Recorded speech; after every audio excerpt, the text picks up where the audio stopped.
C'est un plaisir de vous savoir nombreux à l'écoute de FIM FM. Bonsoir et bienvenue dans Talk Politique, votre émission à des débats politiques par excellence. Ici, nous recevons des acteurs politiques, toutes mouvances confondues, et nous donnons également la parole aux citoyens sur les préoccupations du moment. Avec moi dans cette émission, Idrissa Sompari. Bonsoir à Sompari.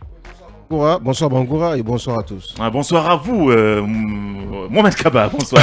Oui, bonsoir Mohamed Alou Bangoura, bonsoir aux auditeurs, bonsoir aux téléspectateurs et bonsoir au ministère de l'Habitat. Il y a un déguerpissement en ce moment même à Koza, oui. Mais croyez-moi que ce déguerpissement ne se fait pas vraiment avec la procédure adéquate. Lorsqu'on donne 72 heures aux citoyens de libérer les lieux, je crois que ça pose problème. Ça sera encore une source de conflit. Et ça concerne qui? Ceux qui sont... Ceux qui aiment les artères. À Koza, juste derrière la gendarmerie. Oui. Je crois qu'il faudrait juste y mettre la forme. Ouais. 72 heures, je crois que le timing est assez court. On pourrait donner certainement 1-2 semaines à ces occupants de déguerpir les lieux, mais il faudra surtout qu'ils y mettent la forme parce que ça peut être source de tension du côté de Koza. Et il faut aussi dire à ceux qui s'installent de savoir là où ils doivent s'installer. Il ne faudrait pas aussi s'installer dans des endroits où vous ne devrez pas vous installer. Je suis tout à fait d'accord, il faut respecter la procédure. Alors du côté de la technique, nous avons Tidiane et Camara, mais également Ibrahima Silla. Ils sont chargés de nous conduire tout au long de cette émission. En politique, le pouvoir de faire devrait l'emporter sur le pouvoir de dire. Jean Thierry, FIM FM, Talk Politique, la une politique. La une politique, le ministre de l'administration du territoire et de la décentralisation a convié ce mercredi les leaders des coalitions politiques à une réunion d'échange. Même si on ne sait pas pour l'instant ce qu'ils se sont dit à cette rencontre, on se pose simplement la question, est-ce les dernières séries de rencontres au Palais du Peuple n'ont pas porté leurs fruits? Cette rencontre, cette nouvelle démarche du ministre Mori Kondé vise-t-elle à rassurer les leaders politiques de la volonté inclusive du CNRD? C'est entre autres questions que nous posons dans cette émission. On en sait un peu plus sur le motif de l'arrestation du chef de la cellule de ciblage des douanes de l'aéroport international de Conakry-Bessia. Selon des sources concordantes, le motif de cette interpellation de Alaoudine Bari serait lié à son intervention dans une émission de RFI sur le dernier sommet de la CEDEAO tenu à Accra. Dans son intervention, ce membre des 518 aurait soutenu que le président de la transition guinéenne, le colonel Mamadi Doumbouya, était un acteur majeur de ceux qui ont sécurisé le référendum constitutionnel de 2020 et que ce n'est pas à cause du troisième mandat qu'il y a eu le coup d'État en Guinée. En quoi cette sortie peut-elle être grave jusqu'au point qu'il soit arrêté? C'est la question que nous nous posons dans cette émission. Par ailleurs, nous apprenons que le chef de la cellule de ciblage à l'aéroport international Conakry-Bessia avait porté plainte contre Moussa Tatakourou Diawara, un blogueur critique de l'ancien régime pour un jeu public et diffamation, mais sauf que cette plainte encore n'a pas été étudié. Voilà, nous poursuivons cette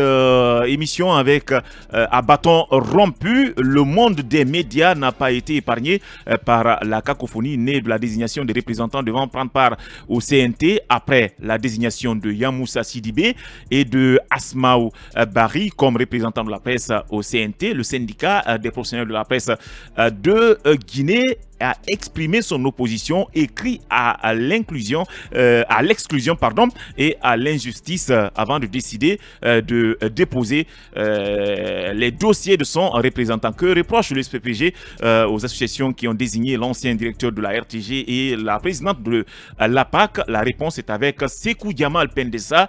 Il est le secrétaire général du SPPG et c'est lui notre invité dans À bâton rompu. Enfin, nous allons vous donner la parole, vous auditeurs, pour que vous exprimiez également sur cette cacophonie liée à la désignation, au sein de la presse, justement. Personne ne s'attendait, on pensait que, au sein de la presse, on n'allait pas assister à une telle cacophonie. Place à présent à la une politique. FIM FM, Talk Politique, la une politique.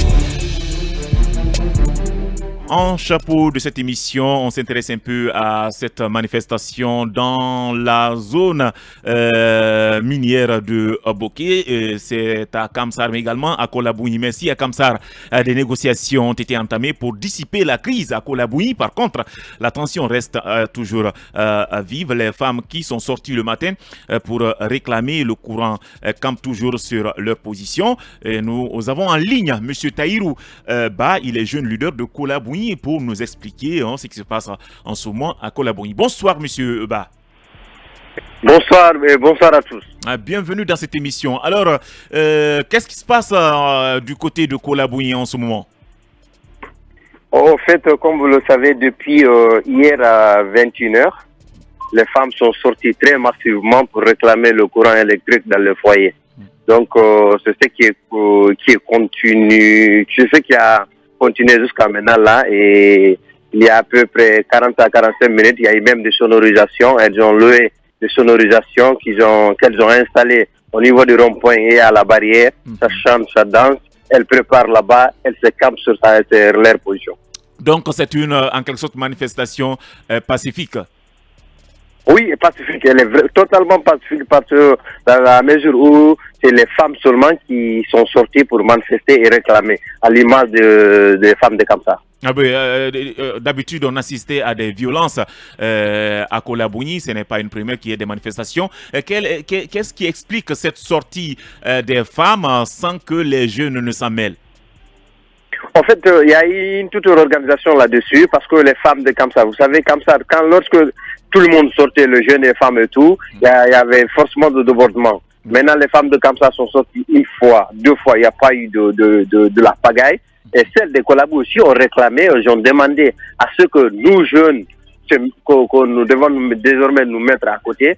De côté, elles-mêmes, elles décident de descendre et aussi s'exprimer leur colère à travers dans les rues pour réclamer ce qu'elles veulent et voir est-ce que ça sera pacifique à l'image de Kamsar. Chose due, chose faite, parce que depuis hier, elles sont dans les rues et c'est vraiment pacifique. Et maintenant, nous avons initié, il y a eu des équipes aussi qui surveillent, qui veillent à ce que pour ne pas qu'il y ait des infiltrés, certains jeunes qui sont de jeunes loupas, si vous me permettez l'expression, pour ne pas que ceci-là s'amène et de la manifestation. Il y a des équipes qui veillent à la loupe. Si on interpelle un jeune parmi les femmes, c'est l'autorité qui est appelée, nous le prenons et nous le déposons à la gendarmerie ou à la police. Oui, j'ai besoin de savoir aussi quelle est l'attitude des forces de l'ordre en ce moment même par rapport à cette manifestation. Et est-ce que depuis que ça a commencé, il y a de l'évolution en termes de négociation? En fait, par rapport aux forces de l'ordre, matin, ils étaient sortis voir, sillonner, voir. Est-ce que ce ne sont pas les jeunes qui sont sortis? Mais dès qu'elles ont vu les forces de l'ordre là, et qu'elles ont vu que ce sont les femmes qui sont dans les rues, se sont retirées, ils sont au niveau des CNIS et au niveau de la gendarmerie. Maintenant, par rapport à ce qui est fait pour les négociations, le sous-préfet et le maire sont allés vers les femmes, demander une négociation, mais les femmes ont réellement dit, depuis 2017, il y a des négociations. Vous êtes devant vous, monsieur le sous-préfet, même s'il est nouveau, mais il n'est pas nouveau à Kolaboui, parce que c'était lui le commandant de la gendarmerie. Et le maire est là, c'est lui qui a été aussi la délégation spéciale, encore reconduit maire. Donc ce ne sont pas des personnes nouvelles dans la crise de Kolaboui. Donc les femmes les ont dit, honnêtement, mettez-vous à l'écart, vous n'êtes pas des interlocuteurs crédibles et sérieux qui peuvent décanter cette chose. Donc, elles veulent voir avec qui elles vont échanger. Bon, c'est la question qu'on se pose maintenant. C'est la question qu'on se pose parce que la femme réclame le courant avant de quitter sur les lieux. Donc, les activités minières, comme vous le savez, le Kolaboui, c'est une plaque incontournable pour toutes ces activités minières à Boké. Et maintenant, là, les femmes sont dans les rues, ils sont aussi au niveau des rails. Rien ne marche, tout est bloqué. Mais malgré ce calme, mais tout est bloqué quand même. Aucune activité minière quand même ne fonctionne. Bien, alors, qu'est-ce qui a été dit par rapport à cette situation? Est-ce que c'est une panne technique ou bien c'est un souci, une incapacité de fournir le courant? Qu'est-ce qui a été dit comme réponse? Non, en fait, la population de Kolaboui voit ça comme manque de volonté manque de volonté totale de la part des autorités. Oui, mais sauf que c'est des nouvelles autorités pour l'instant qui sont aux affaires. Bien entendu, mais c'est un processus. En fait, le 16 septembre, vous savez, il y a eu le coup d'État le 5, mais le 16, déjà, il y a eu des rumeurs des femmes de Kolabou qui voulaient sortir. Nous avons noté la présence du nouveau gouverneur, du nouveau préfet, et le nouveau sous-préfet était venu au niveau de la commune. Nous avons rédigé de mémos, ils ont dit rédiger tout ce que vous voulez. Tout a été rédigé, nous les avons déposés. Et en ce moment, nous avons demandé aux femmes, attendez, calmez-vous, nous ne voulons pas que Kolabou soit la première cité qui manifeste après le départ d'Alpha Condé sous le CNRD. Maintenant, elles ont accepté, mais depuis que Kamsar est sorti il y a 3 jours, elles ont dit non, elles ont franchement, profité. nous ne pouvons plus rester indifférentes. Et puis, ce qui a encore remis le couteau dans la plaie, c'est dès qu'elles ont entendu hier que les groupes électrogènes de Kamsar, 2 groupes d'électrogènes de Kamsar, seraient embarqués de Conakry pour Kamsar. Ouais. Et c'est ce qui les a vraiment révoltés totalement. Alors M. Ba, Kolabou est reconnu être comme une ville qui saccage les édifices publics. Nous avons ce triste souvenir encore lorsque la ville était en ébullition. Vous avez saccagé les locaux DDG. Vous n'avez pas obtenu gain de cause. Aujourd'hui, pourquoi ne pas accorder une chance à la médiation? Et on nous apprend que c'est vous, jeunes, qui instrumentalisez les femmes. Au fait, si vous dites que les écoles de EDG ont été saccagées, je me dis non, EDG n'a pas son siège à Kolabou. Vous comprenez? Kolabou n'a pas, le EDG n'est pas installé à Kolabou. Mais il y a une agence quand même, il y a une agence. Qu'est-ce qui vous fournit en électricité? Il n'y a aucune agence de EDG à Kolabou, ça je vous l'apprends. Et au fait, c'est l'ANAIM. C'est l'État à travers l'ANAIM qui fournit le courant à Kolabou de façon gratuite.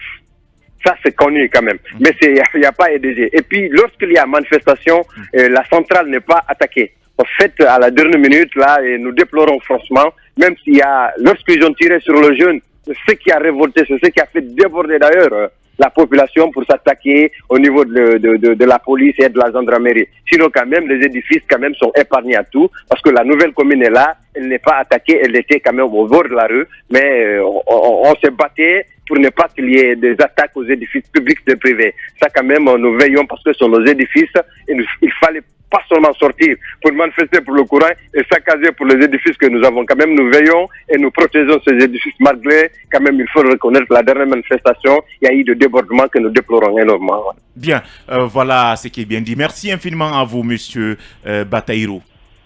Merci à vous, merci à tous. Au revoir, c'était Bataïrou, il est jeune leader de Kolabou. Avec lui, on abordait cette question liée à la manifestation de ces femmes dans cette zone minière. Beaucoup s'interrogent comment est-ce que cette zone peut rester pendant toutes ces années sans courant électrique. Mohamed Kaba. Ah oui, si toutes les villes faisaient la même chose, je crois qu'on n'allait pas sortir de l'ornière encore. Ouais. Vous constaterez avec moi que même en haute banlieue de Conakry, ces derniers temps, il y a assez de délestage.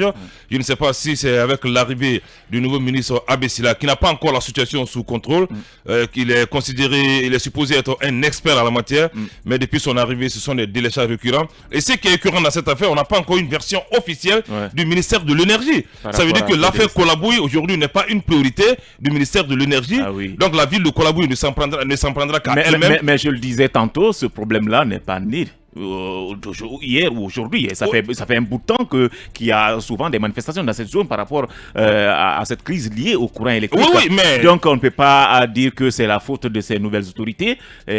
Bon, est-ce que ces citoyens ne sont pas quelque part pressés, comme vous l'avez dit, si tout le monde sortait et réclamait le courant, est-ce que ce n'est pas en quelque sorte mettre les bâtons dans les roues des autorités? Pratiquement aucun problème en Guinée n'est nouveau. Hein. Le plus souvent, on fait face à des situations qui émanent de plusieurs années de gestion. On parle quand même d'une zone qui abrite la plus grande richesse de notre pays, qui alimente d'ailleurs le développement de notre pays à plusieurs secteurs. Et c'est regrettable parce que ce n'est pas une première. Je pense que c'est là dénote un peu le manque de capacité à faire face aux besoins de la population, les besoins que la population surtout sollicite de la part des autorités. Et en plus, c'est quand même une zone où on pouvait cadrer naturellement, parce que ce n'est pas c'est une zone c'est pas une grande ville. Il suffit d'avoir une bonne politique derrière pour pouvoir alimenter. En plus, à un moment donné, ils sont en quelque sorte un peu sentis mal, on va dire ségrégés, dans le sens que ils fournissent beaucoup, ils ont abrité. Il y a l'argent qui sort. Pendant ce temps, les retombées, ils ne voient pas. Ils ne voient pas. Donc ça fait que c'est une zone assez sensible, parce que vous avez, comme on l'a souvent signalé, c'est une zone assez sensible où il faudrait beaucoup faire attention, parce que quand ça bloque la circulation du train, quand ça dégénère, ça peut avoir des impacts énormes. Moi, je pense que les autorités doivent déjà commencer à avoir une réponse pour que la camion puisse venir, surtout que c'est les femmes qui sont devant, puisque c'est lié quand même à leur activité également. S'il n'y a pas de courant, il y a beaucoup qui n'arrivent pas à nourrir leur famille, puisque tout simplement, ils regardent quand même la cité qui est alimenté. Ce qui est incompréhensible, jusqu'à présent, il n'y a pas une explication nette par rapport à la fourniture du courant électrique. Personnellement, moi, je n'en ai pas. À Boké, je ne sais pas qui. Est-ce les autorités ou ces sociétés minières qui doivent en principe fournir de l'électricité? On se pose la question. On parle de Boké, mais même aujourd'hui... Parce qu'à chaque fois qu'il y a manifestation, on s'en prend aux sociétés minières installées dans la zone. Est-ce que c'est à elles de fournir de l'électricité aux citoyens ou ça doit... À mon avis, dans une telle zone, ce n'est pas des questions de groupes qui doivent empêcher que l'excès existe, parce que tout simplement, il y a de la richesse. On peut payer les groupes, parce qu'il y a quand même de l'argent qui rentre. Je pouvais comprendre qu'on m'explique qu'il y a une panne technique qui est en train d'être résolue. Il y a au moins peut-être quelques soucis, des aléas techniques qui pouvaient empêcher. Mais si on me parle quand même d'un groupe électrogène, je me dis que alors où vont les grosses sommes qui sortent de Boké et qui tombent dans des comptes des personnes qui ne vivent même pas. Et surtout les autorités locales. Est-ce que ces autorités-là ne percevraient pas de l'argent venant de ces autorités qui doivent rentrer en compte dans le développement de ces localités, et que cela n'est pas bien géré? Il y a cette aussi... il y a la partition du FODEL, forcément. Il y a toutes ces sociétés minières, s'acquittent de leurs taxes et impôts et toutes les redevances. Mais moi, ce qui me choque, c'est le mutisme des autorités du ministère de l'énergie. Parce que ce n'est pas une situation qui date d'aujourd'hui. Ça a pris quelques jours. Mais c'est l'omerta au niveau du ministère de l'énergie. On préfère gérer d'abord le ministère, le cabinet, avec les membres de sa famille, que de travailler avec les collaborateurs pendant qu'il y a un problème brûlant à l'intérieur du pays. Il faut s'installer d'abord avant d'entamer. Il faut connaître, il faut prendre connaissance du contenu de tous les dossiers qui sont d'abord au ministère. C'est une situation qui est brûlante, qui est connue de tous. Le ministre Abessila ne peut pas s'asseoir confortablement dans son bureau doré et qu'il n'est pas encore sur le terrain, ou envoyer une équipe sur le terrain pour régler la situation. Parce que si la situation ne se souhaite pas s'embraser à Kolabouy, ça va s'embraser à Boké, ça va s'embraser à Kamsa, on ne le souhaite pas à Sangaredi. Donc mieux vous prendre les dispositions. Et surtout, il faudra saluer cette maturité des forces de l'ordre, parce que pour une fois, ça n'a pas été réprimé du côté de Kolabouy. Et sans oublier aussi les jeunes. Tu as entendu ce qu'il a dit. Les jeunes qui sont comme ils ont compris que quand les femmes sortent, il n'y a pas de vandalisme, ils ont estimé que c'était tout à fait normal de laisser les femmes maintenant sortir. Oui, mais arrivé à un moment, on peut gazer ces femmes. Je vous le dis, arrivé à un moment, on peut les gazer pour les disperser. Mais la méthode de manifestation, c'est quand même les engins, l'animation, la danse. En quelque sorte, peut-être que c'est un message qu'elles sont en train d'envoyer. Mais après, quand ils ne trouvent pas de solution, plus les jours passent, plus ça peut changer quand même l'attitude de ceux qui manifestent. Parce qu'ils manifestent pour qu'ils soient entendus, pour que la solution soit trouvée. Mais si on passe des journées, on traverse une semaine, je pense que l'impatience va s'installer et ça peut amener de toute façon une peut-être forme de manifestation qui peut aller dans la violence. Voilà, l'autre chose, ce sont ces multiples manifestations depuis l'arrivée du CNRD au pouvoir. Nous avons constaté que tout le monde cherche à réclamer. Eh bien, les problèmes que nous avons connus pendant 11 ans, chacun cherche à les exprimer ou bien à poser le problème sur la table des nouvelles autorités. Est-ce quelque part, on ne dirait pas qu'on est en train de mettre de la pression sur ces nouvelles autorités? Elles sont parées. L'attente, elle est grande sur tout le monde. Et chacun veut justement que déjà, parce que le président du CNRD avait commencé par ça. Il a reçu pas mal de personnes. Beaucoup sont partis expliquer leurs problèmes au palais. Il y en a qui n'ont pas eu cette chance d'aller au palais pour retrouver le président. Donc, ils sont en train peut-être aussi de passer un message au président pour dire nous sommes ici à Tunifil ou bien nous sommes dans telle zone. Notre problème, c'est qu'on n'a pas de courant. Notre problème, c'est qu'on n'a pas de route. Ou notre problème, on n'a pas d'eau. En quelque sorte, moi, je me dis que c'est un message qu'on envoie. C'est peut-être que d'autres préfectures ne l'ont pas emboîté, pas à Koualabouni, mais il faut le dire, il y en a qui ont comme souci le problème d'école ou d'hôpital. Moi, je me dis que l'attente est énorme à tous les niveaux. Est-ce que ces multiples réclamations ne vont pas faire dévier les autorités de leur démarche? Parce qu'on dit aujourd'hui que le CNRD n'est pas là pour développer, c'est pour mettre les bases. Mais si les réclamations se multiplient, oui, le service minimum, il faut peut-être voir ce qui est primordial et résoudre cela. Mais lorsque les réclamations se multiplient, finalement, le CNRD va se mettre sans doute. Ça va être forcément une pression. Ça va être une pression et ça va peut-être. La période de grâce est carrément passée, il faut le rappeler. Parce que beaucoup pensent que ici, il y a de la volonté, c'est possible. Du côté des Bokessi, on sait que techniquement, c'est impossible. On arrive à convaincre les uns et les autres pour dire que voilà la situation de l'alimentation en électricité ici. Voilà, et pratiquement, il y a telle possibilité ou il n'y a pas telle possibilité. Si on explique avec beaucoup de pédagogie, je pense que même si on va donner une échéance, les gens vont se mettre à attendre l'échéance. Mais s'il n'y a pas de recours, s'il n'y a pas donc de répondant, forcément, ils vont se dire peut-être que c'est une négligence ou c'est un refus de banaliser leur situation. Il faut qu'on respecte, il faut qu'on apprenne pour une bonne fois en Guinée de cesser de bafouer l'autorité de l'État. C'est extrêmement important. Là, c'est un véritable premier test pour les autorités de Kolabou, le préfet de Kamsar et tout ce qui s'ensuit.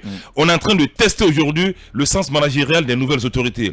Mais arrivé à un moment, il faut que ça suffise, qu'on pose les problèmes sur la table, qu'on accorde la chance à la médiation. On ne peut pas faire un sit-in et une grève de la faim. Mais c'est aussi la confiance que les citoyens ont envers ces autorités également. Si vous voyez, malgré la médiation entamée par ces autorités, elles n'ont pas pu ramener ces femmes-là dans puisque ce ne sont pas de nouvelles têtes. C'est parce qu'il y a un manque de confiance. C'est parce que ce ne sont pas des nouvelles têtes. Voilà. Alors, quelle position doit vraiment adopter le CNRD au-delà de ces manifestations à Kamsar face à ces multiples manifestations et réclamations des citoyens? Parce que depuis leur arrivée, il faut se dire la vérité. Chacun, même celui qui avait un problème avec sa poule à la maison ou son coq, ou bien le mouton, il cherche vraiment à exposer ce problème-là.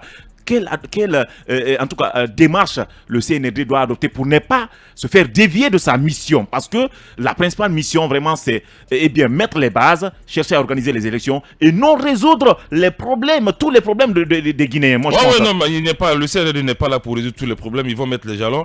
Mais je pense qu'ils doivent opter pour la médiation avec ces femmes et surtout être, moi, à mon avis, il faut être véridique, franc.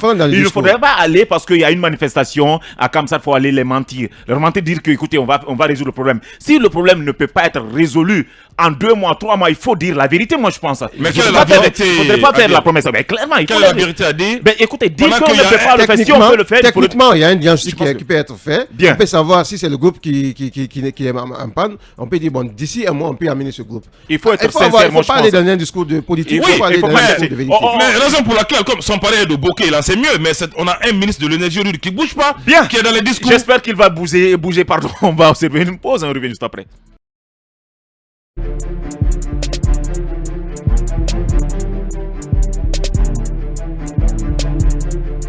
Retour dans la deuxième partie de cette émission. Fidèles auditeurs, vous écoutez FIM FM 95.3 et nous sommes toujours dans Talk Politique. Avant de continuer le débat avec les talkers, nous allons lire quelques réactions des internautes. Nous avons une réaction de Barry Abdoulaye Fungouba. Bonsoir à Talk Politique. Ce qui se passe à Kamsar est grave. Comment peut-on exploiter leur bauxite et refuser de leur fournir de l'électricité? Les autorités doivent prendre leurs responsabilités. Une autre réaction de Abdul Salam Toulel Diallo. Bonsoir. Les talkers, depuis l'arrivée du CNRD, on constate le va-et-vient du courant électrique et pourtant on a tant financé sur l'électricité dans ce pays. Nous devons dépasser ce stade maintenant, car même les pays qui ne sont pas les châteaux d'eau d'Afrique non. Voilà. Merci à vous, Monsieur Diallo. Une autre réaction de Al-Husseini Toulel, bonsoir Mamadou Ali Bangoura. Le problème d'électricité à Kamsar et environ devient récurrent. Il faut que les autorités prennent des dispositions pour arrêter l'hémorragie afin d'éviter une déstabilisation de la zone minière. Kamsar mérite mieux.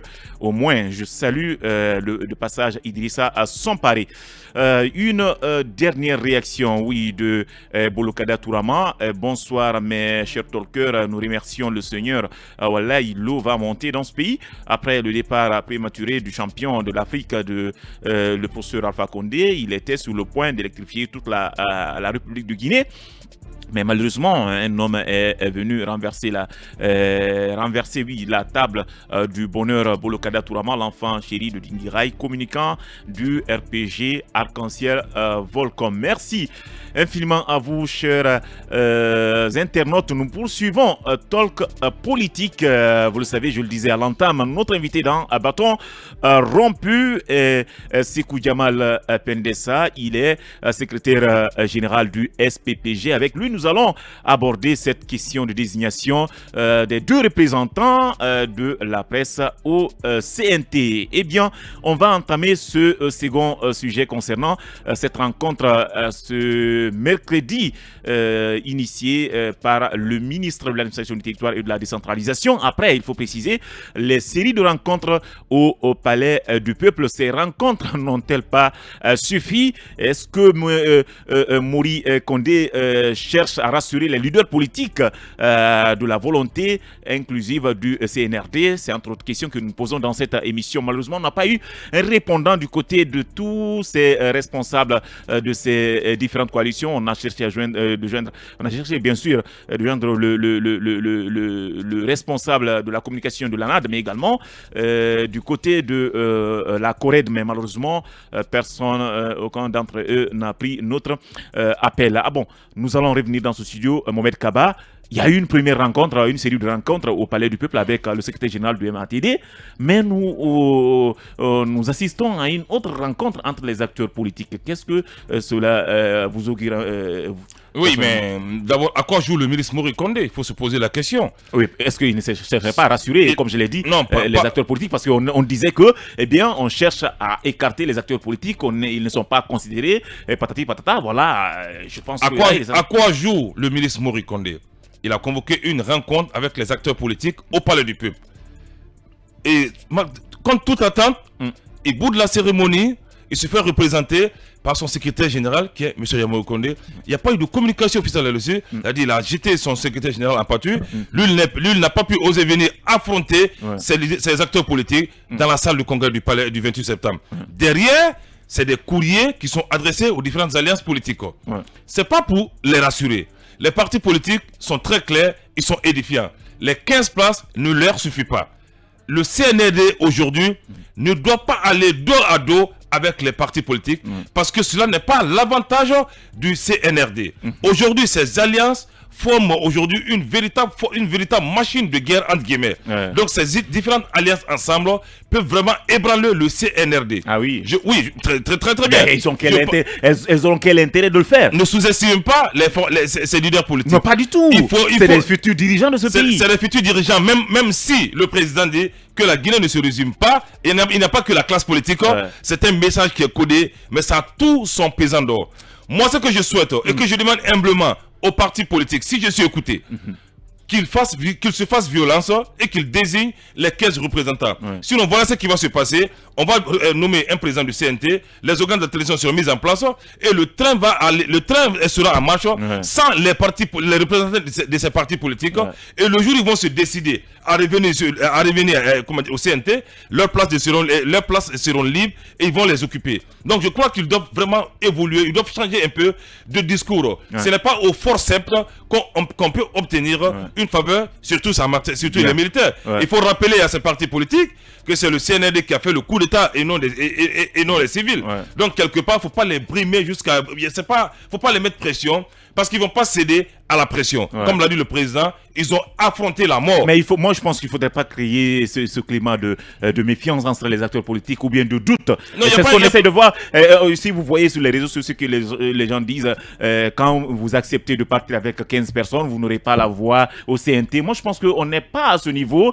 Dire qu'il va y avoir une concurrence ou je ne sais pas, chacun chercherait à faire passer ses lois ou ses décisions. Moi, je pense qu'il faudrait un petit peu sortir de ces analyses et de ces différentes préoccupations. Je pense qu'il faudrait partir avec ces 15 et parce que le fait de dire de refaire en tout cas cette charte, parce que en pensant ajouter sur ces 15, c'est aller à l'encontre de la charte, je pense. Ah oui, tout à fait. Vous savez, l'ANA devait se tailler la part du lion, la Cour devait se tailler la part du lion. Il y a une question de management et de leadership. Quand vous prenez le président de l'UFDG, il n'est pas prêt aujourd'hui à discuter de façon convenable avec la Cour, quelque sorte. Parce qu'aujourd'hui, à l'UFDG, on trouve pas très juste que c'est Mamadou Sylla qui prenne la parole, qui prenne aujourd'hui une clé de répartition au sein des formations politiques. Ça ne passe pas du tout, et vous connaissez aussi cette guéguerre, même qu'il refuse d'admettre Anselo Dalen Diallo et Baouri. Donc il y a tous ces paramètres aujourd'hui. Sans doute, il y a cette division au sein de ces acteurs politiques qui va, il faut le rappeler, arranger aussi le CNRD. La division aujourd'hui. C'est sûr, c'était sans doute pour aplanir ces divergences que le ministre Mori Condé a fait appel à ces différents acteurs politiques. Parce qu'il faut aplanir quelle divergence? Le fait de dire qu'il ne faudrait pas que telle ou telle personne prenne le flambeau pour diriger, pour parler du partage. Il n'est pas dans son rôle. Ça, c'est la cuisine interne des partis politiques. Bien. Je ne dis pas que ceux qui se sont dit, c'est juste des insinuations. Ça veut dire d'abord, ça veut dire qu'il manque d'étoffe. Ça veut dire qu'il manque de charisme. Bien. Moi, depuis qu'il a boudé la cérémonie du palais, j'ai dit, mais attention, on a affaire à quel genre de ministre de l'administration désormais, qui ne peut pas affronter, et on l'avait signalé dès le début de sa nomination. J'ai dit, j'imagine comment le ministre Moïse Condé fera face à ces acteurs politiques. Bien. Il ne doit pas le faire en catimini dans son bureau. Ça doit être fait de façon publique dans une salle où tout le monde est réuni. On veut l'entendre. Mais parce qu'après, ce sont des comptes rendus qu'on va écouter de ces partis politiques. Ouais. Moi, j'aimerais que des comptes rendus biaisés, il faut le dire ici. Parce qu'au-delà de tout, le CNRD a déjà son plan. Que les partis politiques viennent ou pas, le plan sera en marche. Bien, voilà, Kaba le disait tantôt, sont parés. Le ministre Mori Condé avait boudé ces séries de rencontres, mais aujourd'hui, c'est lui qui rencontre les acteurs politiques. Est-ce qu'il ne cherche pas à se rattraper? Moi, je crois que tout ce temps qui a été perdu, et on pouvait l'utiliser de façon mieux, rationnelle, en essayant justement d'avoir un travail technique avec les cadres du département et certaines formations politiques à l'interne pour qu'ils puissent, avant donc de faire en sorte que ce soit le ministre et ses formations politiques, qu'on travaille en amont sur les revendications, sur les solutions possibles à trouver par rapport à cette question de répartition. Il ne faut pas aussi détourner un peu la mission du CNT qui va être en tout cas là pour le travail, pas pour porter un discours politique. Ça c'est quand même plusieurs représentations du pays qui vont se retrouver au niveau de cette instance et qui va donc essayer de trouver comment sortir de cette transition, qui va aborder les grandes questions qui vont faire face, qui feront face. Et moi je ne vois pas d'importance qu'on soit le mieux représenté au niveau du CNT pour qu'on puisse peut-être imposer son discours. Parce que si les politiques estiment que les 15 places sont insuffisantes, moi je ne vois pas l'importance du nombre de places. C'est les questions qui vont être posées sur la table du CNT qui doivent être analysées avec beaucoup de sérénité, qu'on sache que si on me demande le nombre de temps pour la transition, ceux qui sont là, ils savent qu'ils sont là pour la Guinée, ils savent les enjeux que leurs décisions vont porter, forcément, que même si c'est une seule personne qui est politique là-bas, mais si l'avantage de la Guinée est défendu par la majeure partie, c'est ce qui est essentiel. Parce que ceux qui viennent pas au niveau personnel. Ceux qui viennent à ce niveau doivent savoir pourquoi ils viennent. Ils ne viennent pas parce qu'ils veulent avoir peut-être leur discours prédominant par rapport à l'orientation de la mission de cette instance. Et moi, je me dis que c'est une guerre inutile. Et il faut surtout mettre le pays en avant. Ceux qui seront là, ils seront tous quelque part politiques. Bien. Que tu sois de la société civile, tu as une appartenance politique. Que tu sois en tout cas, que tu sois jeune, que tu sois de la presse, tu as forcément, comme vous l'avez dit, eh bien, je ne pense pas... chacun est politique d'une façon ou d'une autre. Ça, c'est de deux, les formations politiques n'ont pas intérêt à ce qu'on tire en long sur cette question-là, parce que c'est eux qui veulent être soutiens aujourd'hui. Les Guinéens veulent le plus souvent, mais les formations politiques sont mieux indiquées pour savoir à quel moment ils feront face aux échéances électorales, pour se préparer, pour savoir dans combien de temps cette transition prendra. Et si déjà on commence à se tirer, moi je veux vraiment qu'au niveau du CND, qu'on essaie de dire d'abord aux uns aux autres que ces instances-là ne seront pas des instances budgétivores, parce qu'il y en a aussi qui trouvent que c'est un point de suite où je suis d'accord. Comme il avait dit que c'est un gouvernement d'austérité, est-ce qu'il ne ferait pas, il ne nous dirait pas que ce CNT là aussi doit être un CNT d'austérité? Oui, il doit faire un sacrifice. On ne vient pas parce que, comme on l'a vu lors de la transition avec le CNDD, où on a demandé des primes de sortie avec des avantages. Ceux qui viennent, ils doivent savoir qu'ils viennent pour travailler pour le pays, pour sortir le pays de cette transition, cette impasse, et puis trouver des solutions idoines, avoir des meilleures lectures et des passionnés pour que le pays puisse aller de l'avant. Parce que chacun le dit dans le discours, mais ça va être dans les pratiques. Si tu te retrouves, tu as la chance d'être parmi un de ces rares Guinéens à se retrouver au niveau du CNT, il faudrait agir en toute honnêteté et dépassionné. Moi, je crois que ça n'a pas besoin de... C'est ce qui est bien dit, Idrissa Sompare. On va rapidement survoler ce sujet concernant disons, Alaoudine. Hein. Il est... je n'arrive vraiment pas à retrouver son titre. Eh bien, il a été interpellé hier, Mohamed Kaba. On a quelques informations liées au motif de son interpellation. On nous fait savoir que son interpellation serait liée à son intervention dans une émission sur RFI. Il a fait savoir que il aurait fait savoir que le colonel en tout cas a pris part à quelque chose à la consolidation de l'organisation de ce troisième mandat. Donc ce n'est pas du tout lié, le coup d'État n'est pas du tout lié au troisième mandat. Finalement, il a été interpellé. La question, est-ce que cette sortie vraiment peut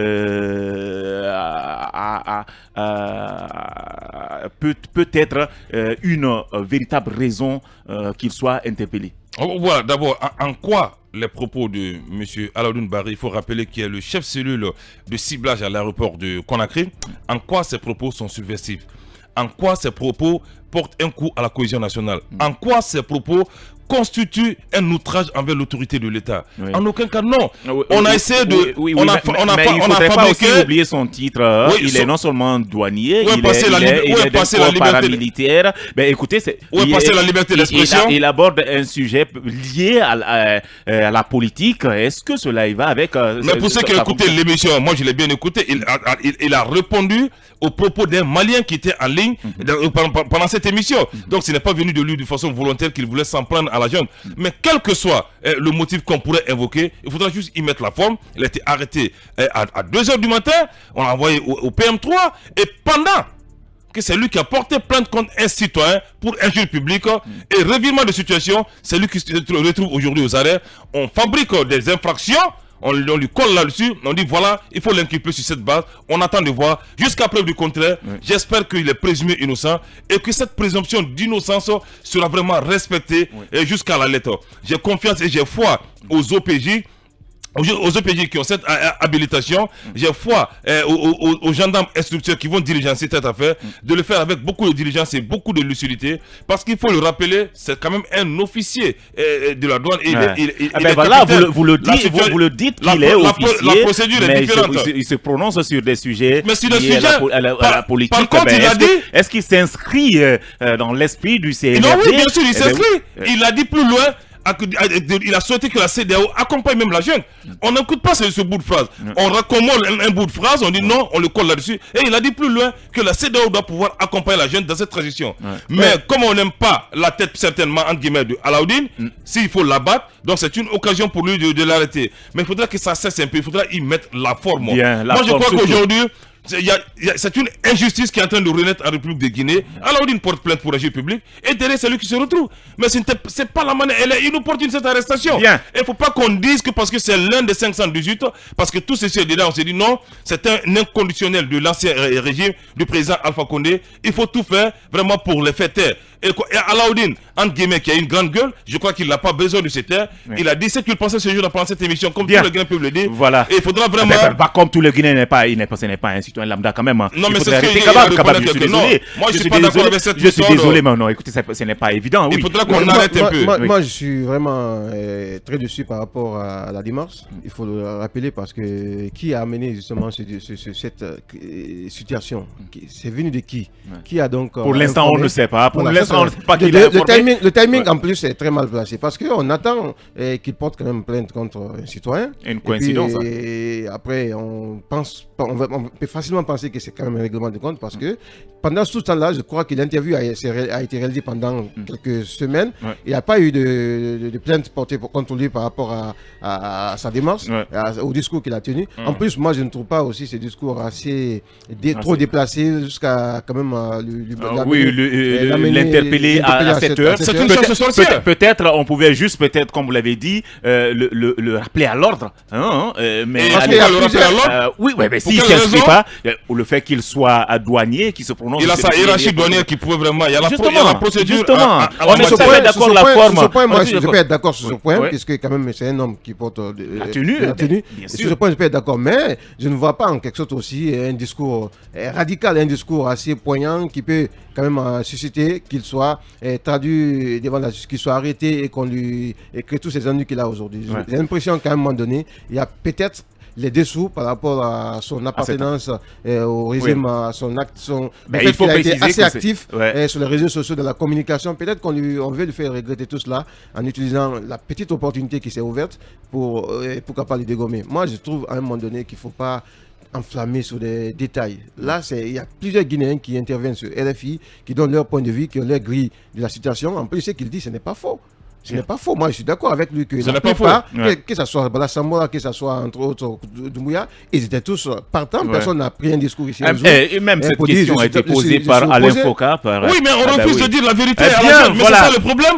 On préfère se mentir, on préfère se caresser le poil et on ne dit pas la vérité. Il faut dire, si on doit être arrêté comme Alaoudine, qu'on nous arrête aussi. Mais la vérité doit être dite dans ce pays. Il faudra qu'on cesse de se tromper dans ce pays. Chacun est témoin de l'histoire guinéenne. Chaque corps, que ce soit la gendarmerie, les forces spéciales, la police, chacun a cautionné ce changement constitutionnel. Il faudra l'assumer. Il ne faut pas jeter les gens en pâture aujourd'hui parce que c'est un changement de système. Mais par contre, vous savez, Alaoudine a assez d'ennemis. Quelqu'un qui traquait les narcotrafiquants à l'aéroport, il faut savoir qu'il brise certains intérêts. Donc c'est la bête à abattre aujourd'hui. Merci beaucoup à vous, chers talkers. À présent, nous allons passer dans À bâton rompu. À bâton rompu. Parler à bon escient ou à bouche que veux-tu, nos chroniqueurs tirent les vers du nez aux politiques.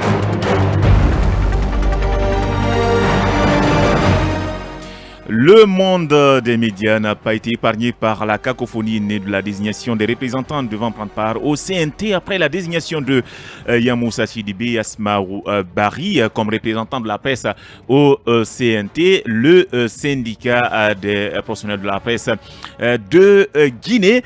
Eh bien, SPPG a exprimé son opposition écrite à l'exclusion, mais également à l'injustice, avant de décider de déposer ce mercredi même les dossiers de son représentant. Que reproche le SPPG aux associations qui ont désigné l'ancien directeur de la RTG et la présidente de l'APAC? La réponse est avec notre invité dans À bâton rompu. Il s'agit de Sekou Diamal Apendessa. Il est le secrétaire général du SPPG.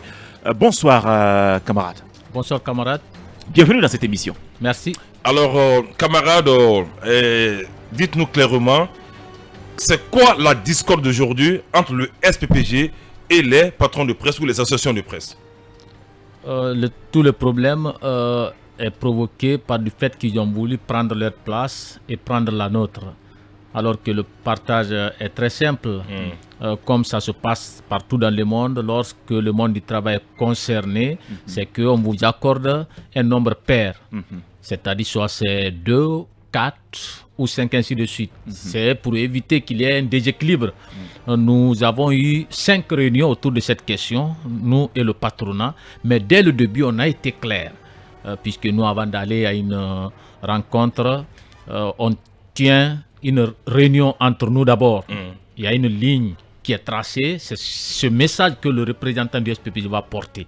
Il m'a été chargé d'aller dire au patronat qu'à la suite de la publication de la charte, avec les 2 places accordées à la presse, le syndicat dit que l'autre place lui revient et ce n'est pas nous qui réclamons, mais c'est la loi qui nous l'accorde.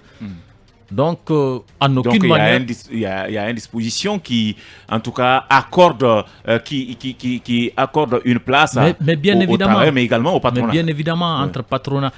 Nous avons donné beaucoup d'exemples lors des échanges, mais beaucoup ont compris, mais ils ont tenu à nous exclure alors qu'ils ne peuvent pas le faire. Oui. Donc vous n'avez pas été associé à cette désignation de Yamoussa Sidibé et de Asmao? Mais pas du tout. C'est-à-dire on a eu des réunions, notre position a été catégorique. À un moment même, on a voulu nous mettre dans un bloc de groupes d'associations qui n'ont aucune avec lesquels nous n'avons pas de même vocation. Donc, oui, justement par rapport à ça. La dernière réunion concernant cette question, on a quitté avant qu'on élève la séance. Nous, du syndicat, on a dit on ne va pas continuer à traîner sur une question qui est simple à gérer. Donc si vous allez continuer à faire des réunions, nous on s'en va. Désignez votre représentant, c'est simple. D'ailleurs, on ne doit même pas désigner au même moment, au même endroit. Le patronat, c'est là où il faut aller faire son travail. Le syndicat aussi, et puis vous retrouvez, si vous décidez cette fois-ci de mettre les noms sur un même papier, vous déposez, vous pouvez le faire. Mais en termes de désignation, chacun doit désigner séparément. On leur a donné l'exemple de la commission consultative du travail et des lois sociales qui est prévue dans le Code du travail en République de Guinée. Là-bas, il y a 8 représentants du syndicat, 8 représentants du patronat. On est allé leur donner les exemples au niveau de la France. La Commission nationale de la carte professionnelle des journalistes en France, il y a 8 représentants du syndicat de la presse, 8 représentants du patronat de la presse. Toujours en France, vous avez la commission d'arbitrage en cas de problème entre acteurs du monde des médias. Il y a une commission d'arbitrage. Là-bas aussi, c'est une commission à composition paritaire. Et le fonctionnement est de telle sorte, tellement qu'on veut veiller à l'équilibre entre les deux. Si le syndicat a 5, le patronat a 5, et qu'on convoque une réunion au cours de laquelle on doit délibérer, par exemple, le syndicat peut venir au complet au niveau du patronat et qu'il y ait 2 absents. On va dire attention, vous êtes au complet, mais diminuez 2 personnes pour qu'il y ait 3-3 des deux côtés, avant qu'on ne passe au vote. Vous imaginez juste qu'on tient l'équilibre à l'équilibre entre le patronat et le syndicat. Donc ils ont voulu inventer la roue ici alors que ils sont avec des gens qui maîtrisent bien les textes de loi. On regarde ici et ailleurs, il n'est pas question que le patronat parle au nom du syndicat, comme si on disait que l'opposition va parler au nom de la mouvance, ou bien la mouvance va parler au nom de l'opposition. On va revenir dans la dernière partie avec vous, Sékou Djamal Pendissa. D'ici là, nous allons observer une pause et on revient juste après. De faire devrait l'emporter sur le pouvoir de dire. Jean Thierry. Talk politique à bâton rompu. Parler à bon escient ou à bouche que veux-tu, nos chroniqueurs tirent les verres du nez aux politiques. Retour dans ce studio, fidèles auditeurs. Merci de votre fidélité. Nous sommes toujours dans Talk Politique. Notre invité dans À bâton rompu est Sékou Djamal Pendissa. Il est le secrétaire général du SPPG. Avec lui, nous abordons cette cacophonie liée à la désignation des 2 représentants de la presse au CNT. Avant de continuer avec lui, nous allons lire quelques réactions des internautes sur la page Facebook de FIM Guinée. Une réaction de Tcherno Abdul Baldé qui nous écrit: bonsoir monsieur Bangoura et à tous les talkers, merci pour votre retour. On avait hâte, hein? on ne peut pas une chose et son contraire. Le CNRD dit que la justice sera la boussole, mais comment comprendre qu'on arrête quelqu'un à 2h du matin, qui a même faut que les anciennes pratiques faut que les anciennes pratiques reviennent. Bonne fin de soirée à vous. C'est le premier et le mieux informé de Lambagny. Merci à vous. Nous avons une autre réaction de Abdoul Salam Toulel qui nous revient. Salut les talkers. Je vous assure que si Mori Kondé veut qu'on aille de l'avant, faudra faire les critères pour départager ces partis politiques, car il y a ces partis, même dans leur propre famille, ils n'ont pas de poids. Mais malheureusement que dans ce pays, ça a toujours été divisé pour régner. Voilà, une autre réaction de Franck Diané qui nous écrit bonsoir Fim, je vous suis depuis la France, précisément à Orléans, la source. Je salue le grand journaliste Mohamed Ekaba. Une autre réaction de Barry Alpha Cobin qui nous écrit bonsoir les talkers, les mensonges d'État de l'ancien régime au renforcement des répercussions sur la transition. C'est ce qui se passe à Kamsar, à Kolabouyi, et en une illustration, merci. Maintenant, en ce qui concerne mon cher ami et frère Alaoudine Bari, il a tout mon soutien, mais à un moment donné, les hommes en tenue doivent se réserver de certaines prises de position politique sur la place publique. De toutes les façons, la page Alpha Condé est tournée. Pourquoi ne pas se concentrer sur son service et mettre la politique de côté? Voilà. Une autre réaction de Sami Camara. Bonsoir la radio 2.0. Tant qu'il n'y a une ségrégation entre la cité et la banlieue dans les zones minières, il n'y aura pas de paix. Nous vivons les séquelles de la mauvaise gouvernance de l'ancien président Alpha Condé. Une dernière réaction de Abdoulaye Djoumabari. Bonsoir à Liu et à tous les talkers. Heureux de vous retrouver après 2 jours d'absence. Bokeh ne devrait manquer de rien et de surcroît à l'électricité. La moitié des recettes de l'État provient de cette région. Pitié. Merci à vous, chers talkers. Nous allons continuer l'interview avec notre invité du soir. Il s'agit de Sekou Diamal Pendessa. Alors, bonsoir à vous, camarades. Bonsoir. Et tout à l'heure, vous expliquiez comment le partage devrait se faire concernant ces 2 places. Pour vous, il n'y a pas d'amalgame ni de confusion. Il y a 2 places, donc elles devraient être partagées entre les employés qui sont en quelque sorte représentés par le SPPG et le patronat. Voilà, c'est comme ça que ça devrait se faire. Évidemment. Malheureusement, il n'y a pas eu de compréhension. Et puis, vous avez décidé, après la désignation de ces 2 représentants, de déposer les dossiers du représentant du SPPG. C'est ce qu'on a fait, mais même leur élection là n'avait pas de sens. Et qui est votre candidat? C'est moi, c'est Sekou Diamal Pendessa. Ah, c'est vous-même? Oui. Vous ne donnez pas la place à quelqu'un d'autre en tant que secrétaire général? Bon, je pense que Bangoura est là. Oui, mais c'est ce qui se pose aujourd'hui au sein de ces organisations. Vous êtes secrétaire général, on dit d'aller au CNT, vous déposez votre dossier, donc vous ne voulez pas donner la chance à d'autres personnes. Est-ce que vous savez comment ça se passe? Non, mais il faut avoir l'idée de partage. Alors, écoutez-moi. Si il m'était permis avant d'arriver ici de donner tous les détails sur ma désignation, vous seriez surpris. Mais ce que vous devez retenir, c'est la volonté de la majorité qui a prévalu. J'ai été désigné et je suis au service du syndicat. Je ne pouvais être qu'accepté puisque vous ne pouvez pas vous présenter à la présidence d'une institution et que tout le monde vous porte confiance. Lors de la campagne, vous dites que je serai à votre disposition et qu'on vous commette à une tâche, vous dites je ne peux pas aller. Vous pouvez exprimer le refus dans un premier temps, mais si la majorité insiste, vous n'avez pas le choix. Quels sont les atouts du SPPG? Vous comprenez? Quels sont vos atouts? Les atouts du SPPG, avant d'arriver, j'étais en train d'aborder un sujet très important. Oui, on va revenir sur ça, Kaba. Il va expliquer pourquoi le SPPG tient tant à prendre part. Je reviendrai sur ça, mais bien avant leur élection, là, je me dis que, bon, c'est vrai qu'on a dit que ça ne nous concerne pas, c'est entre eux. Mais vous savez, dès le début, on leur a dit, si vous acceptez, le SPPG a une expertise pour vous aider même à faire vos choix. Ils n'ont pas compris. Quand ils ont dit qu'ils vont passer à une élection, on dit mais ça n'a pas de sens, c'est parce qu'ils ne sont pas bien informés. La question est résolue au niveau même du code du travail ici. D'accord. Bien qu'il y ait beaucoup d'organisations au sein du patronat, ça pouvait être aussi de la même chose au niveau du syndicat. Même si vous avez une seule place, vous n'avez pas besoin d'élection. Vous savez pourquoi?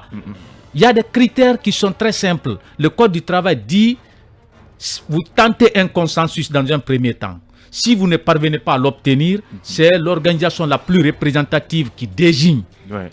Donc, ils savent entre eux là-bas, ils savent entre eux là-bas quelle est l'organisation la plus représentative. C'était simple, c'est celle-là qui devrait désigner. C'est à elle maintenant de dire, bon, moi je cède la place à tel. Mais quand ils font une élection, ils ont même pris un monsieur. J'ai dit, mais c'est comme on le dit, c'est une chance. Ça a l'air d'un procès de ces patrons. C'est pas un procès, non. Oui, peut-être c'est un procès d'intention. C'est pas un procès.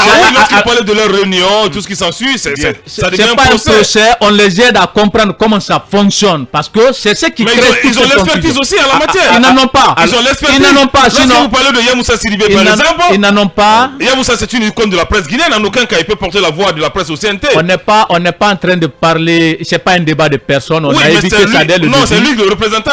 Il a été désigné. Ok, ce que je veux rappeler, si vous pouvez être un bon journaliste, un bon professionnel, vous comprenez, vous savez, mais il y a plusieurs étapes au niveau de ce métier-là. L'exercer, faire un papier, faire un reportage, présenter, c'est une autre. Mais maîtriser les textes qui régissent le fonctionnement de ce métier, c'est une autre mais chose. Yamoussa maîtrise les textes quand même. Ne rentrons pas dans le débat. Je vous ai dit qu'on n'est pas là pour un débat de personnes. Bien, voilà, on n'est pas franchement là pour un débat de personnes. Justement, mais moi je vais forcément revenir là-dessus parce que, eh bien, vous estimez que c'est le patronat qui a déjà fait sa désignation. Pendant ce temps, les personnes désignées, on estime qu'elles ne sont pas quand même du patronat parce qu'elles n'ont pas d'organe de presse. Qu'en dites-vous? Jusqu'à présent, vous ne saviez pas que Yamoussa Sidibé était le directeur de Mercure FM? Non, non. Je vous donne l'information. Il l'a réitéré lors des échanges pendant les 5 réunions qu'on a eues. Et il dit qu'il est membre de l'Urtelgui. Le président de l'Urtelgui l'a confirmé devant tout le monde. Donc le débat ne se pose pas. Alors on va à présent parler de votre intention parce que le SPPG veut prendre part. Mais pourquoi? Qu'est-ce que vous comptez apporter en tout cas au débat et surtout à l'amélioration de nos textes? Vous savez, le SPPG mène un combat depuis plusieurs années pour signer une convention collective. On n'a pas réussi à l'obtenir. On demande au patron, alors, en attendant qu'on ne puisse achever les travaux de la convention collective, essayer de signer des contrats de travail. Ils ne l'ont pas fait. Ils ne sont pas nombreux, ces médias, comme chez vous ici, vous avez la chance d'avoir des contrats de travail, je sais de quoi je parle. Mais dans la plupart des cas, il n'y en a pas. Si on peut dire même, en tout cas, il n'y a pas de statistiques précises, mais la majorité des médias n'ont pas de contrat de travail.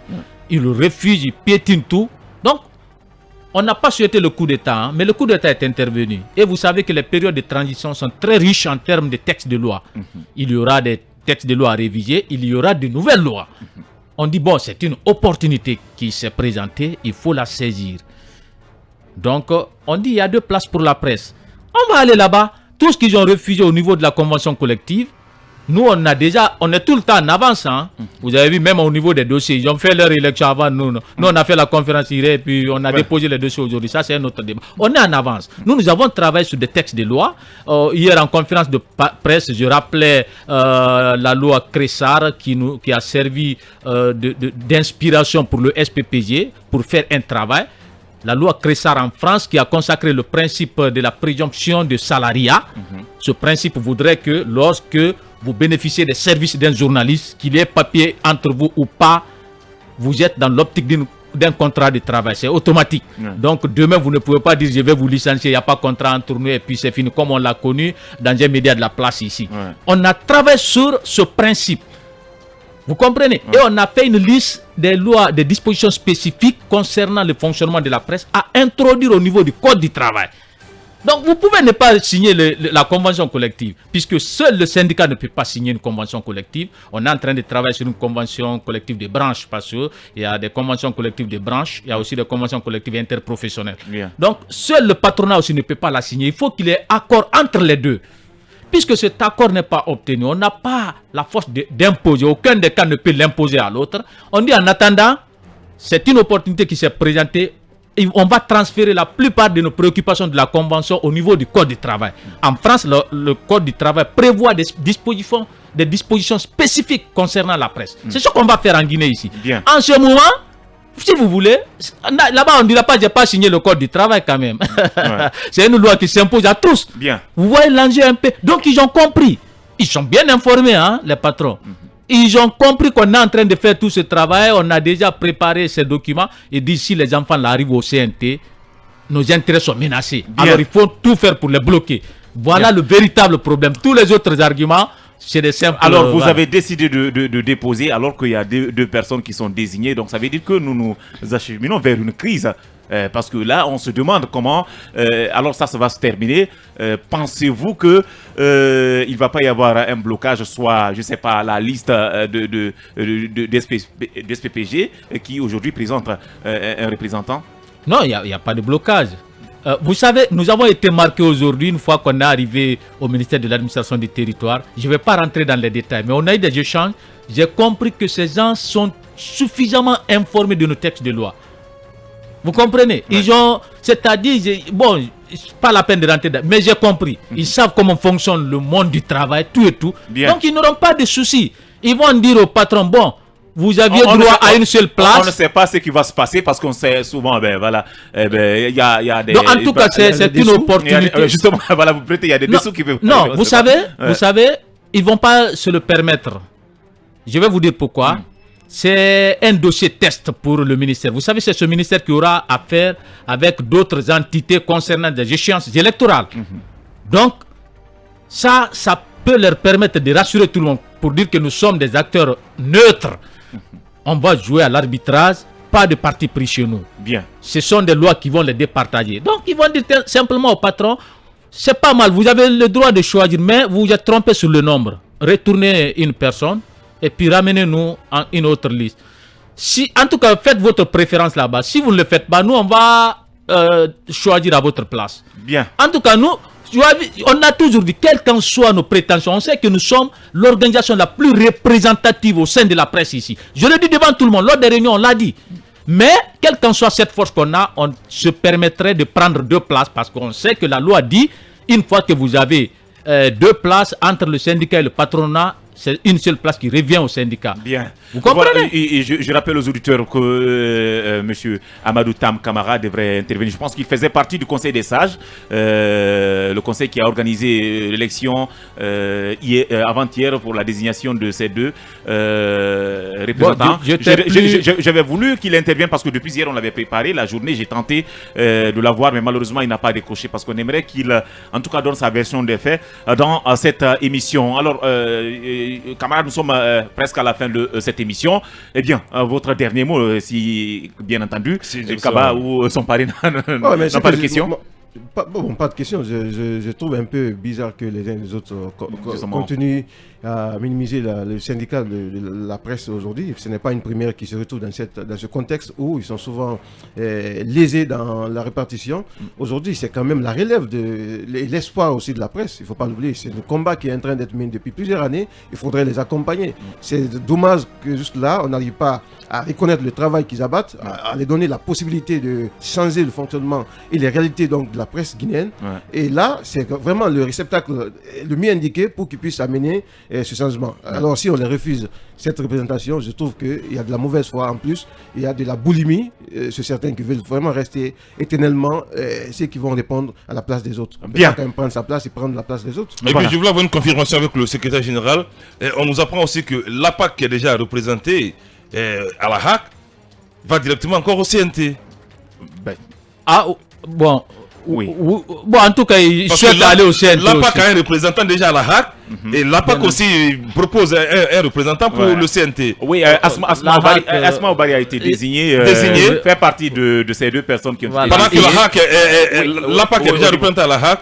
Oui. C'est que la dernière ou l'information qu'il y a, c'est que l'APAC doit encore désigner celle-là qui doit remplacer Madame la défunte conseillère. Vous savez, c'est elle qui avait choisi celle-là pour aller là-bas. Donc si elle décède, c'est la même organisation qui désigne celle-là qui doit la remplacer. Bien. Donc maintenant, au niveau du CNT, bon, c'est des souhaits qui sont exprimés.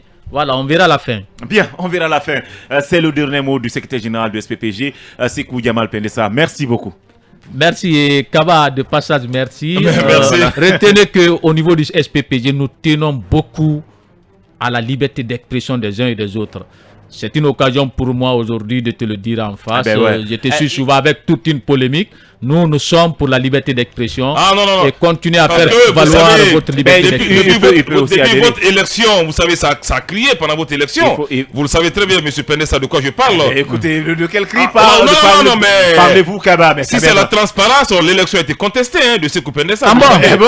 Oui, bien sûr. Une élection à main levée contestée? Oui, ça a été contesté. Vous savez dans quelles conditions ça a été organisé? Élection à main levée? Ne nous poussez pas à parler aujourd'hui. Écoutez, Kaba, mais parlez. Non, nous connaissons les dessous de ces élections. Allez-y, on peut parler. On peut parler. Non, on ne peut pas en parler aujourd'hui. Une élection à main levée, devant tout le monde, les caméras. Oui, je ne comprends pas, Kaba. Il fallait qu'il apporte cette dose de polémique. C'est ce que j'ai dit. Et c'est ce qu'on aime surtout. C'est ce que je lui disais. J'ai dit, nous aimons ça. Bien. Nous tenons beaucoup à la liberté d'expression. Évidemment. Et continuer à l'exprimer. Et puis, on te demande d'adhérer au SPPG parce qu'on n'aimerait pas que des journalistes attendent jusqu'à ce qu'ils soient dans... C'est le fondateur de Journal Solidaire en plus. Oui, jusqu'à ce qu'ils attendent jusqu'à ce qu'ils ont... Parce qu'avant la création de SPPG, le mouvement journaliste solidaire était déjà en place. Lorsque les Monique Cultus essayaient de mettre en place ce SPPG, donc je sais de quoi je parle. Bien, voilà. Merci beaucoup à vous, chers talkers. Merci, Sekou Djamal Pendessa. À présent, nous allons donner la parole aux citoyens pour continuer ce débat, pour qu'ils puissent se prononcer sur ce sujet concernant cette cacophonie liée à la désignation des 2 représentants de la presse au CNT dans Ils ne s'en foutent pas. FIM FM. Talk politique. Ils ne s'en foutent pas. Leur avis compte. Alors, vous pouvez nous appeler sur le 81 85. Que pensez-vous de cette cacophonie liée à la désignation des 2 représentants de la presse au CNT? Appelez-nous et réagissez. Un auditeur, bonsoir. Bonsoir encore une fois, mon frère et ami, M. Bangoura. Bonsoir à tous et à toutes. Bienvenue à vous, Sidibé Abouakar. Merci beaucoup. Avec votre permission, je dis bonsoir à mon très cher ami Kaba, le général de l'émission Mirador. Bien. Bon, écoutez, moi je pense que ces problèmes-là, comme vous l'avez constaté, peut arriver pratiquement dans toutes les entités. D'ailleurs, moi, je remercie, n'est-ce pas, l'organisation, c'est-à-dire cette organisation de la presse, d'avoir quand même pu choisir 2 personnes. Mais j'ai voulu poser une question à votre invité parce que j'aurais appris que leur organisation, comment dirais-je, le SPPG, le syndicat, qu'ils souffrent, n'est-ce pas, d'illégalité. Je comprenais. Donc j'ai appris ça. Je ne sais pas qu'est-ce qu'il avait à répondre justement par rapport à cela. Merci aussi de programme. Voilà, je ne sais pas de quelle illégalité parlez-vous. Voilà, merci beaucoup à vous. Quand même, Sidibé Abouakar, nous allons poursuivre cette émission avec un autre auditeur. Bonsoir. Allô, bonsoir. Non. Monsieur Bangoura, c'est Bilo Barry de Caroline du Nord. Bienvenue à vous, Bilo. Nous vous écoutons. Écoutez, je suis Bilo, je maintiens ce que j'ai dit. Mohamed Kaba, vous ne l'avez pas laissé parler. Il fallait le laisser parler. Il ne faut pas être 3 contre 1. Comment? C'est pas normal. Il faut le laisser parler. L'élection qui s'est passée, c'était de fraude. On connaît ça. Quelle élection? Vous avez envoyé ça. L'élection de Pendessa, c'était de fraude. Il fallait l'expliquer. Il fallait laisser Mohamed Kaba aller à ses propres... aller à qu'il termine. Ça, c'est un. Si vous voulez, je peux venir à l'antenne, on en parlera. Je connais des informations que presque vous ignorez. Ça, c'est un. Deuxièmement, si le choix qu'ils ont fait, c'est légal. Il y a eu l'élection. Lui, Pendessa ne peut pas contester. S'il soutenait une autre personne, on allait le soutenir. Mais lui, il veut être au four et au moulin à la fois. C'est rond. Voilà. C'est mauvais. Merci. Merci beaucoup à vous, Bilo Barry, d'être dans cette émission. Nous poursuivons avec un autre. Bonsoir. Bonsoir, c'est Abdourahim Diallo depuis Bambeto. Bienvenue à vous, Abdourahim. Nous vous écoutons. D'abord, je suis entièrement d'accord avec le syndicat de la presse privée. Et je partage leur avis. Et je leur demande vraiment d'aller droit au but jusqu'à la victoire finale. Parce que le patronat veut montrer qu'ils sont vraiment très gourmands par rapport aux autres structures. Et étant donné que ça ne peut pas marcher comme ça, il faudrait qu'il y ait le partage, il faudrait qu'il y ait la transparence, il faudrait qu'il y ait vraiment la crédibilité de ce côté. En tout cas, moi, je fustige leur manière. Je ne suis pas contre ce choix, mais je suis contre la manière dont ils ont fait vraiment ce soir-là. Donc, merci. le FPPD mérite vraiment d'envoyer leurs représentants. Merci beaucoup à vous, Abdourahim Diallo, d'être dans cette émission. Nous poursuivons avec un autre. Bonsoir. Oui, bonsoir mon grand journaliste. Ali Akonsouba, bienvenue. Moi, je pense que les journalistes doivent régler cette affaire-là. Parce que les patrons de presse là aussi, et tout ce qui se passe, et qui se représente, donc ils doivent laisser au moins un poste pour le syndicat. D'accord. Donc, merci. Moi, je demande de merci beaucoup à vous, Ali Akonsouba. Sans doute dernière réaction. Bonsoir. Bonsoir, M. Bangoura. Bonsoir à tous. Bienvenue à vous, Thierno Abdou. Merci beaucoup. Bon, M. Bangoura, vous êtes content, franchement, de l'élection de ces deux journalistes. Je pensais que la presse est tombée d'accord par rapport au choix, mais depuis hier, j'ai compris qu'il y a des guerres de ce côté. Mais vraiment, je sais pas, il y a quoi dans le CNT là-bas, parce que je pense qu'on ne part pas là-bas pour dire c'est juste une transition. Mais si tout le monde veut être là-bas, je me demande à quoi M. Pédé est en train de jouer. Bien. Franchement, le CNT, c'est juste une transition. Donc les gens n'ont qu'à se comprendre depuis.